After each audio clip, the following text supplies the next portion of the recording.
Hey, Matt, what's going on? Not much, Steve. How are you? I'm good. For those of you out there, this is another episode of the Risk Control Show. It's Steve Wilmes and Matt Kita, and we're talking today about technology, phone systems in your emergency plan.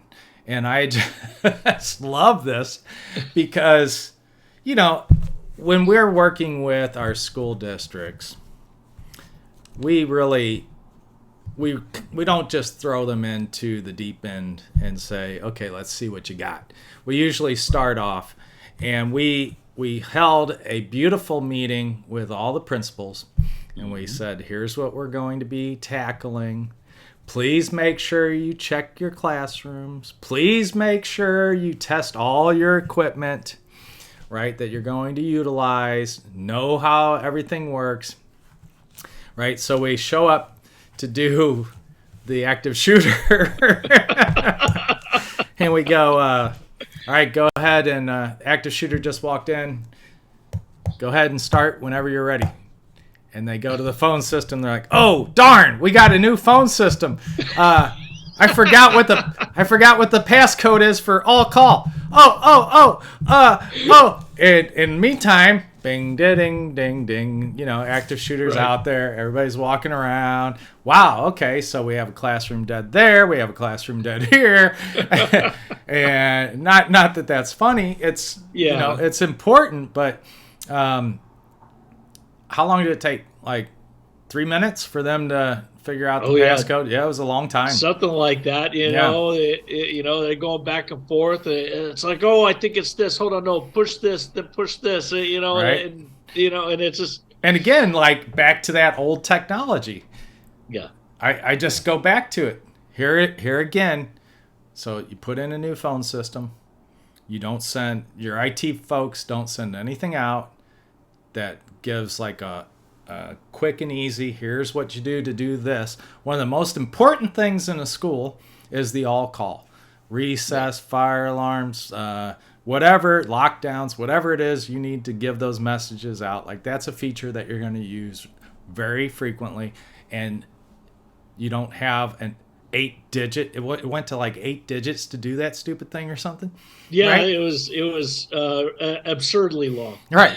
And so you're going, okay, that's great.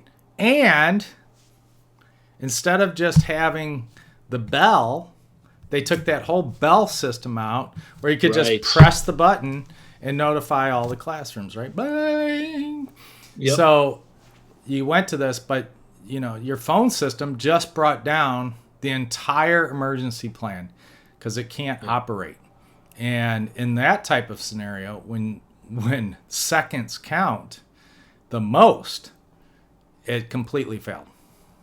Yep, exactly. And that's, look, we all love having the shiny new things. I'm a tech guy. I like having new tech. Steve, I know that you're the same way. We like to have new technology that's helpful. But if you're going to bring in something like that, you need to set time, not during an emergency, but before Right. make it so it's like muscle memory. Know how that system works, know how it operates, know what you need to do to get done whatever you're going to need to in the middle of an emergency. Yeah. And test it, like you say, Matt. Test your equipment often.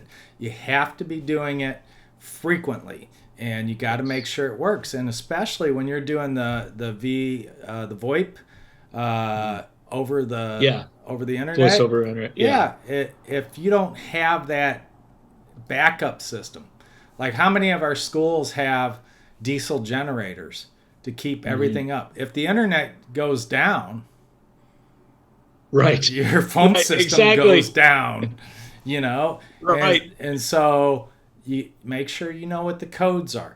Can you dial in the dark? Right. That's a whole nother thing. Like, what was the one that we had there, Matt, where they were going to use the phone to take messages and everything, and they tried to pull it Right. off their desk, and the cord was like that short on top of their desk. Yeah. So they're trying to stay under their desk where they're not going to be seen, and they can't move the phone. Right. Right. So like here again, it's the same thing. Look, I was reading about Tesla and how they decided they were going to open up their charging stations to all of the vehicles. Yet all the vehicles don't follow the same charging port location on the Tesla. So when they installed their charging stations, they put really short cords because they were only servicing their vehicles. But other vehicles are blocking the area now because they can't get in there and properly. So it's like, I know we're trying to save money and all this, but you got to think about the functionality of these systems. And if you can't do it in the dark, if you can't pull the phone off the desk, well, you're going to have a lot of problems when it comes to needing to use that phone, And I just think, again, like practice.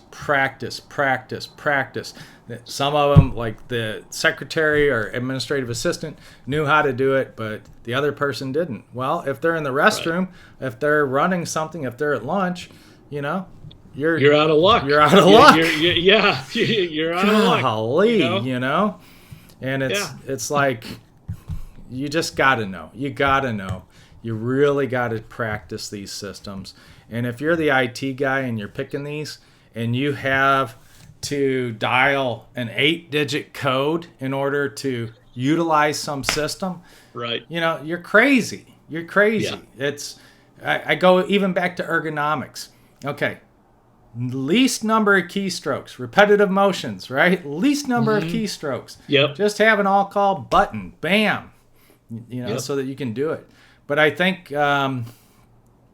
really just thinking about technology, and I was saying we just went to that new Head Start opening for the new school, and one of our clients, they're very atop of emergency preparedness, and we were like, oh man, you put in old school PA systems, and he's like, oh yeah, like this is awesome.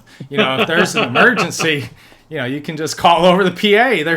It's just direct beep. There's no dialing, no. Hopefully someone picks up the phone or whatever it is. It's just announcement right out there, and you got everything you need. Yep, exactly. Right. And it doesn't rely on the internet or anything. I know, so that's the best part. No outside systems, you're good to go. Exactly. All right, well, hey, folks, don't forget to check us out on YouTube and our blog, and we also are hosting some training courses on Dollar Training Club and Udemy, as Matt likes to say. I don't know which is right. Hey, if you're Udemy, please call us and let us know how to say this properly, would you? There you go. All right, we'll see you on the next episode.